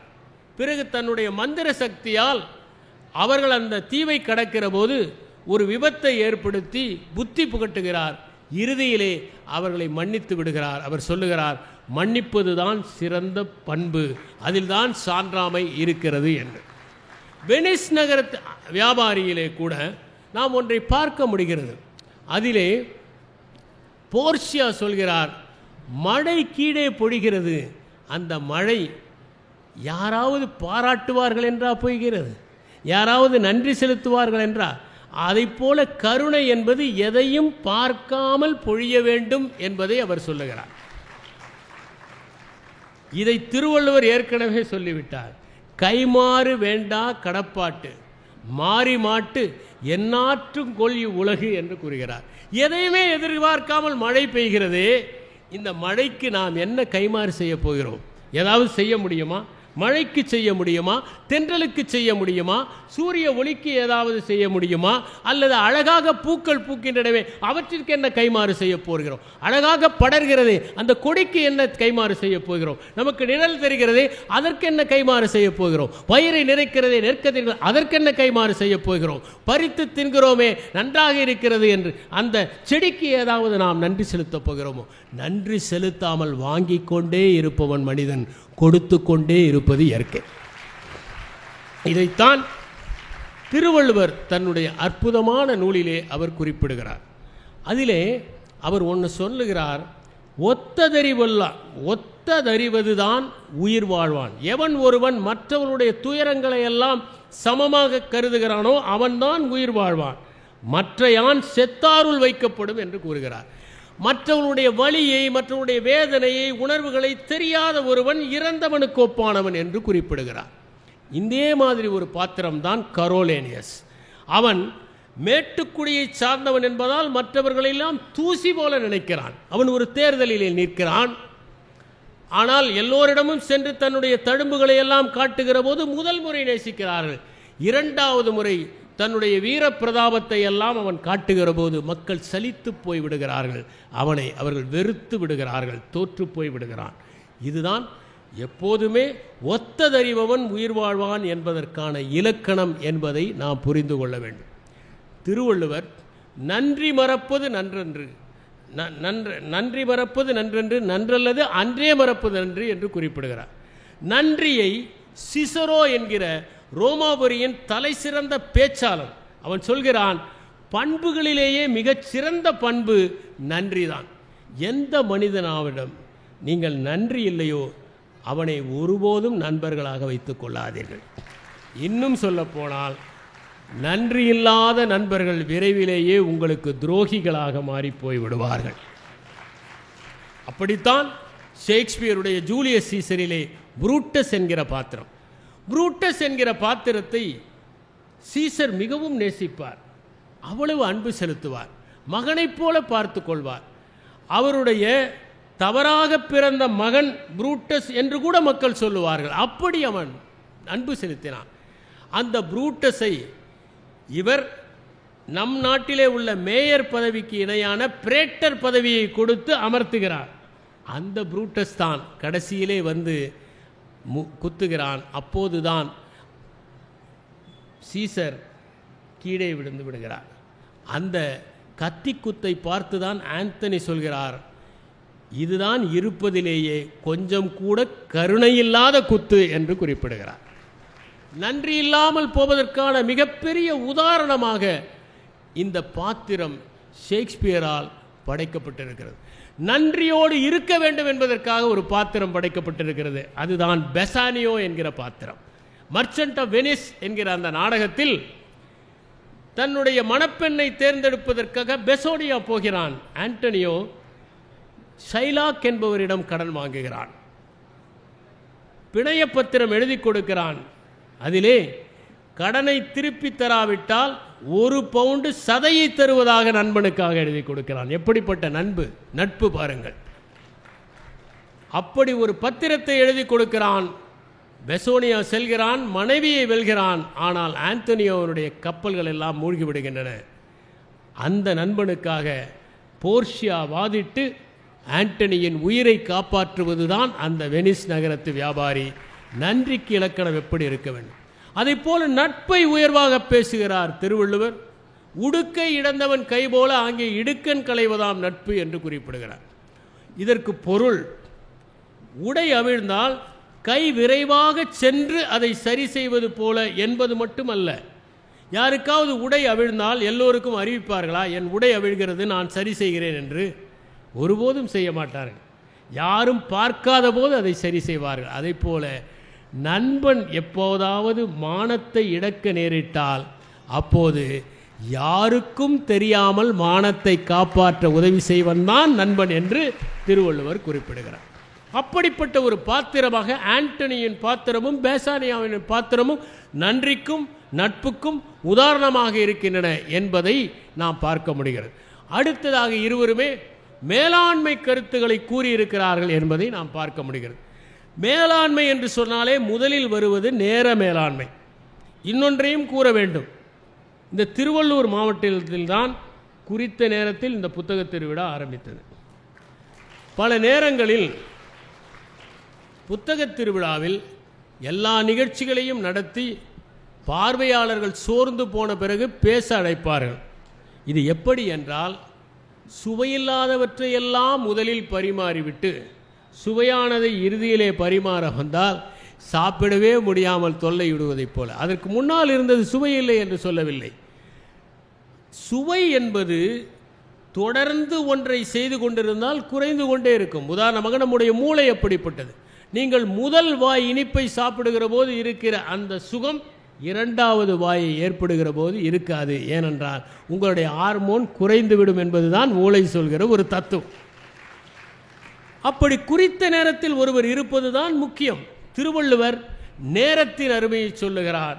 பகலிலே ஆந்தையை காகம் வெல்லும், இரவிலே கூகை காகத்தை வெல்லும். இதுதான் நேரம்தான் முக்கியம் என்று அவர் குறிப்பிடுகிறார். அதைப்போல நேரம் எவ்வளவு முக்கியம் என்பதற்கு ஒரு காட்சிப்படுத்துகிறார். ஒரு கழுகு ஒன்று மேலே வந்து பறந்து அந்த கோட்டையில் மதில் சுவரில் அமர்கிறது. அப்போது எங்கிருந்தோ பறந்து வந்த மாலை நேரம் என்பதால் கண்கள் தெளிவாக தெரிகிற ஒரு ஆந்தை அதை கவ்வி தூக்கி செல்கிறது. நீலகிரியிலே மலை ஆந்தை இருக்கிறது. அதனுடைய பொந்துக்கு இரவு நேரத்தில் மயில் வந்தால் கூட வீழ்த்திவிடும் என்று தியாடர் பாஸ்கரன் எழுதியிருக்கிறார். அத்தகைய சக்தி அது ஆந்தைக்கான சக்தி அல்ல, நேரத்துக்கான சக்தி. திருவள்ளுவர் சொல்லுகிறார், ஞாலங்கருதினும் கைகூடும் காலம் கருதி இடத்தார் செய்யின் என்று குறிப்பிடுகிறார். உலகமே கிடைக்கும், ஆனால் சரியான நேரத்தில் சரியான இடத்தில் செய்ய வேண்டும் என்று கூறுகிறார். இதைத்தான் ஷேக்ஸ்பியர் கூட கூறுகிறார். தன்னுடைய அந்த ஒதெல்லோ நாடகத்தில் இயாகோ என்கிற பாத்திரம் மிக மோசமான பாத்திரம். ஷேக்ஸ்பியர் 5 வில்லன்களை படைத்திருக்கிறார், அதில் ஒன்று இயாகோ. அந்த இயாகோ காரணமே இல்லாமல் கெடுதல் செய்வான், அவனுக்கு நோக்கமே இருக்காது. கோல்ரிட்ஜ் சொல்கிறார், மோட்டிவ்லெஸ் மோட்டிவ் ஹண்டிங் வில்லன் என்று குறிப்பிடுகிறார். அப்படிப்பட்ட அந்த இயாகோ சொல்கிறான், நேரம் மிகவும் முக்கியம், நேரத்தில் எதையும் செய்தால் நாம் வென்று விடலாம் என்கிற கருத்தை அவன் தெளிவுபடுத்துகிறான். இது நேரத்தை குறித்து நாம் தெரிந்து கொள்ள வேண்டுகிற முக்கியமான ஒன்று. அடுத்ததாக முக்கியமானது நாம் பார்க்க வேண்டியது இருவருக்குமான ஒப்புமையை. எப்படி ஷேக்ஸ்பியர் தன்னுடைய நாடகம் ஒன்றில் ஒதெல்லோவில் பச்சை கண் அரக்கன், கிரீன் ஐடு மான்ஸ்டர் என்று பொறாமையை கூறுகிறார். ஒரு அரக்கனாக உருவாக்குகிறார் ஷேக்ஸ்பியர். ஆனால் அதை முன்பே செய்து விட்டார் திருவள்ளுவர். அழுக்காறு எனும் ஒரு பாவி என்று குறிப்பிடுகிறார். Shakespeare sweet are the uses of the adversity என்று குறிப்பிடுகிறார். திருவள்ளுவர் இடுக்கண் வருங்கால் நகுக என்று குறிப்பிடுகிறார். ஷேக்ஸ்பியருடைய மேக்பத் நாடகத்திலே ஒரு வரி வரும், life is a tale told by an idiot full of sound and fury signifying nothing என்று. அது ஒரு முட்டாளுடைய சொல்ல கதை, அதிலே சத்தமும் கோபமும் தான் இருக்கிறது, வேறொன்றும் இல்லை என்று. இதை வைத்து அவர் வாழ்க்கை உடன்பாட்டை மறுதளித்தவர்கள் என்று கொள்ளக்கூடாது. மாறாக அது மேக்பத் தன்னுடைய இறுதி காலத்தில் விரக்தியின் காரணமாக பேசுவது தானே தவிர அது ஷேக்ஸ்பியருடைய வார்த்தை அல்ல, அது ஷேக்ஸ்பியர் வாழ்க்கை கொண்டாடியதனால்தான் மேலாண்மை கருத்துக்களை கூட தன்னுடைய நூலிலே தெளித்து தெளித்து அவர் படைத்தார் என்பதை உணரப்படுகிறது. நேர மேலாண்மையை அவர் வலியுறுத்துவதைப் போலவே ஊக்கம் எவ்வளவு முக்கியம் என்பதையும் அவர் வெளிப்படுத்துகிறார். திருவள்ளுவர் 2 குறட்பாக்களை எழுதியிருக்கிறார் ஊக்கம் குறித்து. 60வது அதிகாரத்திலே வருகிறது. ஒன்று 597. அது சிதைவடைத்து ஒல்கார் உறவார் புதையம்பின் பட்டுப்பாடு ஒன்றும் களிறு என்பது. இன்னொன்று பரியது கூர்ங்கோட்டதாயினும் யானை வெறும் புலிதாக்குறேன். நாம் 599வது குறளுக்கு வருவோம். யானை உருவத்தில் பெரிதாகவும் கம்பீரமாகவும் இருக்கிறது. ஆனால் கூரான நகங்களை வைத்திருக்கின்ற பற்களை வைத்திருக்கிற ஒரு புலியை பார்த்தால் பயந்து விடுகிறது. காரணம் அதற்கு ஊக்கமில்லை என்று திருவள்ளுவர் சொல்லுகிறார். இதிலே யானையைத்தான் ஓமையாக்குகிறார். 597வது குறளில் ஒரு போர்க்களத்தில் இருக்கிற யானை எவ்வளவு அம்புகள் பாய்ந்தாலும் ஊக்கத்துடன் முன்னேறி எதிரிகளை துவம்சம் செய்கிறது என்று சொல்லுகிறார். இதற்கு அவர் ஊக்கத்தை தான் முன்னுதாரணமாக வைக்கிறார். எப்படி ஒரே யானை ஊக்கத்திற்கும் முன்னுதாரணமாக இருக்க முடியும், ஊக்கமின்மைக்கும் முன்னுதாரணமாக இருக்க முடியும்? இதை அலசி பார்த்தால் ஒன்று புரியும். போர்க்களத்திலே இருக்கிற யானை பயிற்றுவிக்கப்பட்ட யானை. பயிற்சியில் தன்னுடைய பலத்தை அது தெரிந்து கொள்கிறது. காட்டில் இருக்கிற யானைக்கு தன் பலம் தெரியவில்லை. பயிற்சியால் ஒருவரை ஊக்கம் உள்ளவர்களாக ஆக்க முடியும் என்பதை திருவள்ளுவர் தெரிவிக்கிறார். ஷேக்ஸ்பியர் 5ஆம் ஹென்றி நாடகத்தில் பிரான்ஸ் நாட்டோடு ஹென்றி மன்னன் போராட வேண்டிய ஒரு காட்சி. அந்த போர்க்களத்தில் இங்கிலாந்தின் வீரர்கள் குறைவாக இருக்கிறார்கள், பிரெஞ்சு படையோ பெரிதாக இருக்கிறது. வீரர்கள் தோற்று போய் விடுகிறார்களோ என்கிற அச்சத்தில் இருக்கிறார்கள். அப்போது ஹென்றி மன்னன் அவர்களை பார்த்து அற்புதமான ஓர் ஊக்க உரையை ஆற்றுகிறான். மகிழ்ச்சியாக அவர்கள் சண்டையிடுகிறார்கள். மோசமான நிலப்பகுதியில் பிரெஞ்சு படை மாட்டிக்கொள்கிறது. முதலில் பிரெஞ்சு படை வீரர்கள் எல்லாம் வில்லை ஏந்துவதற்கு இந்த 2 விரல்களும் உங்களுக்கு இருக்காது, போர் முடியும் போது நாங்கள் இதை வெட்டி விடுவோம் என்று சொல்கிறார்கள். ஆனால் இறுதியில் இங்கிலாந்து வெற்றி பெறுகிறது, பிரெஞ்சு தோல்வி அடைகிறது. அப்போது பிரான்ஸ் நாட்டு வீரர்களை பார்த்து இங்கிலாந்து வீரர்களெல்லாம் இப்படி காட்டினார்கள். அப்படிதான் விக்டரி என்கிற அந்த குறியீடு வந்தது என்பது வரலாற்று பதிவு. நாம் திரு சுந்தர ஆவடைப்பன் குறிப்பிட்டதைப் போல அழக்கொண்ட எல்லாம் அழப்போம் என்கிற ஒன்றை அவர் தெளிவுபடுத்தினார். அதைப் போலவே திருவள்ளுவர் சொன்னார், நாம் தவறாக பணம் ஈட்டினால் சலத்தால் பொருள் செய்தே மார்த்தல் பசுமன் களத்துள் நீர் பெய்தறியற்று என்று சொல்லுகிறார். நீங்கள் சுடப்படாத பானையிலே தண்ணீரை வைத்தால் அது எப்படி தங்காதோ அப்படி தீய வழிகளில் பணம் சம்பாதித்தால் தங்காது என்கிறார். அதற்கு ஒரு உதாரணமாகத்தான் தவறான வரிகளில் கந்துவட்டியெல்லாம் வாங்கி பணம் சம்பாதித்த ஷைலாக்கினுடைய பாத்திரம் சித்தரிக்கப்பட்டிருக்கிறது. கடைசியில் அத்தனை சொத்தையுமே ஷைலாக் இழக்க வேண்டிய ஒரு சூழல் அந்த வெனிஸ் நகர வியாபாரியிலே ஏற்படுகிறது. இன்னொன்று, ஒரு மனிதன் அதிகமான அவாவோடு இருக்கக்கூடாது. மேக்பத் மன்னன் நன்றாக போரிட்டான் என்பதற்காக டங்கன் இன்னொரு பிரதேசத்தை ஆள்வதற்கு கொடுக்கிறார். அதோடு திருப்தி அடையாமல் தானே மன்னனாக வேண்டும் என்று ஆசைப்பட்டு தன்னுடைய மன்னனையே கொள்கிறான் அவன். அதுதான் அவனுடைய குறைபாடாக இருக்கிறது. துன்பையல் நாடகத்திற்கான குறைபாடாக அவர்கள் சொல்வது ஓவர் வால்ட்டிங் ஆம்பிஷன் என்பதுதான். அதிகப்படியான வேட்கை, அதுதான் அவனை அழிக்கிறது. அதைத்தான் திருவள்ளுவர் சொல்கிறார், நுனிக்கொம்பர் ஏறினார் அக்திரந்தூக்கின் உயிர்கிருதி ஆகிவிடும் என்று. நுனிக்கொம்பு ஏறிவிட்டு அதற்கு மேல் ஏற வேண்டும் என்று நினைத்தால் கீழே விழுந்து இறந்து விடுவார்கள். அதுதான் மேக்பத்துக்கு நடந்தது. எண்ணி துணிக கருமம் என்று திருவள்ளுவர் சொல்லுகிறார். முடிவெடுக்க முடியாமல் to be or not to be என்று குழம்பிக் கொண்டிருந்த ஒரு பாத்திரமாக ஹேம்லெட்டை அவர் படைத்து காண்பிக்கிறார். அடுத்ததாக 4வது கூறாக தகவல் பரிமாற்றம் என்பதில் இருவரும் என்ன கருத்துக்களை கூறியிருக்கிறார்கள் என்பதை பார்க்க வேண்டும். திருவள்ளுவர் இனிய உளவாக இன்னாத கூறல் கனியிருப்ப காய் கவர்ந்தற்று என்கிறார். இதற்கு பொருள் பழத்தைத்தான் பறிக்க வேண்டும் என்பதல்ல, நமக்கு எந்த பருவத்தில் அது தேவையோ அந்த பருவத்தில் பறிக்க வேண்டும். உதாரணமாக மாங்காய் இருக்கிறது, ஊறுகாய் போடுவதற்கு மாங்காயை பறிக்க வேண்டும், பழத்தை பறிக்கக்கூடாது. மாவடு போடுவதற்கு பிஞ்சை பறிக்க வேண்டும், சாப்பிடுவதற்கு பழத்தை பறிக்க வேண்டும். அதிலே பழச்சதுப்பு செய்வதற்கு கனிந்த பிறகு செய்ய வேண்டும். நீங்கள் எல்லாவற்றையும் கனியிலே பறிக்க முடியாது. உதாரணமாக நீங்கள் பாகற்காயை கனியில் கவர முடியாது, கத்திரிக்காயை கனியில் கவர முடியாது. எந்த பருவத்தில் நாம் அதை பயன்படுத்துகிறோம் என்பதுதான் கனியை கவர வேண்டுமா காயை கவர வேண்டுமா என்று தீர்மானிக்கிறது. இதே கருத்தை இனிய சொற்கள் தான் பேச வேண்டும், இனிய சொற்களுக்கு மகத்துவம் இருக்கிறது என்பதை ஷேக்ஸ்பியர் தன்னுடைய ஜூலியஸ் சீசர் நாடகத்தில் குறிப்பிடுகிறார். இன்னொன்று, ஒரு சொல்லை பயன்படுத்துகிற போது அதை தவிர வேறொரு சொல்லை பயன்படுத்தவே முடியாது என்கின்ற அளவிற்கு செறிவாக பயன்படுத்த வேண்டும் என்கிறார் திருவள்ளுவர். சொல்லுக சொல்லை பிரிதோர் சொல் அச்சொல்லை வெல்லுஞ்சொல் இன்மை அறிந்து என்கிறார். இதற்கு உதாரணமாகத்தான் நாம் 2 பேரை பார்க்கிறோம். ஒன்று ஆண்டனி, இன்னொன்று புரூட்டஸ். முதலிலேயே கசிய சொல்கிறான், நீ ஆண்டனியை பேச அனுமதிக்காதே, அவன் நன்றாக பேசுவான், உன்னை வீழ்த்தி விடுவான். அப்படியே ஒருவேளை பேசுவது என்றால் கூட அவன் முன்னால் பேசட்டும், நீ பின்னால் பேசினால் அவர்கள் சொன்னதற்கெல்லாம் நீ எதிர்வாதம் வைக்க முடியும்.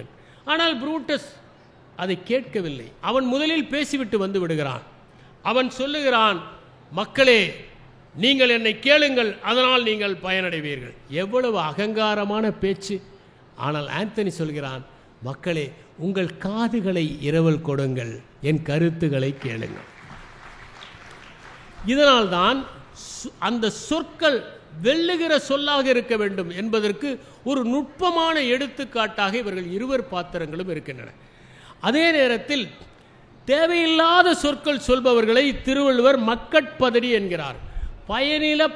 பயனில சொல் பாராட்டுவானை மகன் எனல் மக்கட்பதடி எனல் என்கிறார். இந்த பதடி என்கிற வார்த்தையே ஷேக்ஸ்பியர் பயன்படுத்தி இருக்கிறார்.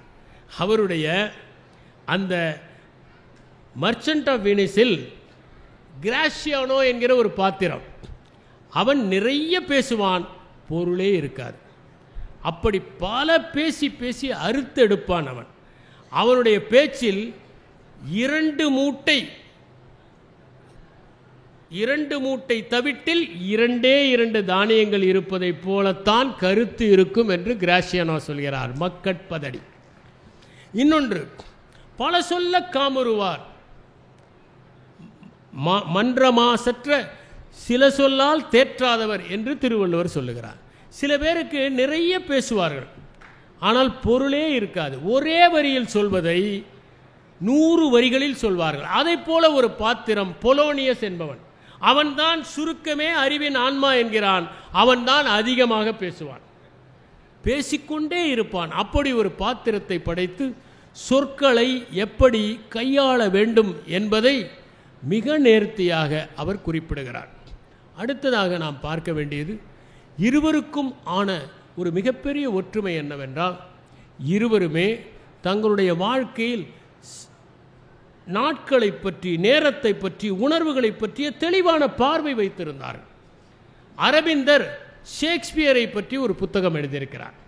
அதிலே ஷேக்ஸ்பியர் 5 விதமான பாணிகளை கடைபிடித்ததாக கூறுகிறார். அதில் உச்சபட்சம் என்னவென்றால் உச்சபட்ச உன்னத பாணி, சூப்பர் இன்னவிட்டபிள் ஸ்டைல் என்பது. அந்த சூப்பர் இன்னவிட்டபிள் ஸ்டைலுக்கு ஒரு உதாரணம் அவர் கூறுவது, மேக்பத் மன்னன் டங்கனை கொன்று விடுகிறான். எங்கே கொள்கிறான்? தன்னுடைய வீட்டிலே கொள்கிறான். விருந்தாளியாக வந்தவரை கொள்கிறான், தன்னுடைய வீட்டில் கொள்கிறான், மன்னனை கொள்கிறான், தூங்கும்போது கொள்கிறான். இப்படி கொன்றானே, அவன் மன்னனை கொல்லவில்லை, தன்னுடைய தூக்கத்தையே கொன்று விடுகிறான் என்று கூறுகிறார். அதனால்தான் அந்த போர்ட்டர் சீன் என்று ஒன்று அற்புதமாக வரும். அதை குவின்சி அவர்கள் மிகச்சிறந்த வரிகள் என்று பாராட்டுகிறார். அப்படி, ஏனென்றால் இப்படி விருந்தினரை கொள்கிற ஒரு வீடு நரகமாகத்தானே இருக்க முடியும், அது சொர்க்கமாக இருக்க முடியாதே என்று குவின்சி கூறுகிறார். இப்படி தன்னுடைய தூக்கத்தை அவன் கொன்றான் என்பதை மிக நேர்த்தியாக ஷேக்ஸ்பியர் படைத்திருக்கிறார். இது சூப்பர் இன்னவிட்டபிள் ஸ்டைல். அதனால்தான் அதற்கு பிறகு அந்த குற்ற உணர்வில் தன் கைகளை பார்க்கிற போதெல்லாம் ரத்தம் தோய்ந்த கைகளாகவே லேடி மேக்பத்துக்கு தெரிகிறது. அவள் அதை கழுவிக்கொண்டே இருக்கிறாள். அரேபியாவில் இருக்கிற அத்தனை வாசன திரவியங்களும் சேர்ந்தால் கூட இந்த இரத்தத்தின் நாற்றத்தை நீக்க முடியாது என்று அவள் அங்கலாய்க்கிறாள். என்று இது முக்கியமான ஒன்று, சூப்பர் இன்னோவேட்டபிள் ஸ்டைல். இந்த அற்புதமான பாணியைத்தான் திருவள்ளுவரும் கையாண்டிருக்கிறார். அவர் பொருட்பெண்டிர் பொய்மை முயக்கம் இருட்டறையில் ஏதில் பிணந்தழியற்று என்று சொல்கிறாரே, இதை நீங்கள் அந்த ஷேக்ஸ்பியருடைய வரிகளை ஒப்பிட்டு பார்க்கலாம். அப்படி ஒரு அற்புதமான ஒரு மனிதன் எப்படி வீழ்ச்சி அடைவான் என்பதற்கு ஒரு சூப்பர் இன்னோவேட்டிவ் ஸ்டைல். தலையின் இழிந்த மயிரணையர் மாந்தர் நிலையின் இழிந்த கடையன். தலையிலே இருக்கிற போது அந்த முடியை நாம் எவ்வளவு பராமரிக்கிறோம்?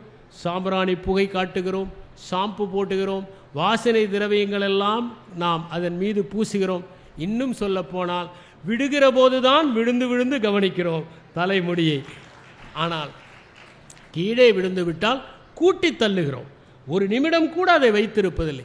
மகத்தான நிலையிலிருந்து ஒருவன் கீழே விழுந்து விட்டால் அவனை இந்த உலகம் ஒதுக்கி தள்ளிவிடும் என்பதுதானே டிராஜடி. அதைத்தான் அவர் ஒற்றை வரியிலே குறிப்பிட்டிருக்கிறார். உறங்குவது போலும் சாக்காடு, உறங்கி விடிப்பது போலும் பிறப்பு என்கிறார் Thiruvalluvar. Shakespeare sleep the counterfeit of death என்று கூறுகிறார். குழலினிது யாழினிது தம்மக்கள் மழலை சொல் கேளாதவர் என்று திருவள்ளுவர் குறிப்பிடுகிறார்.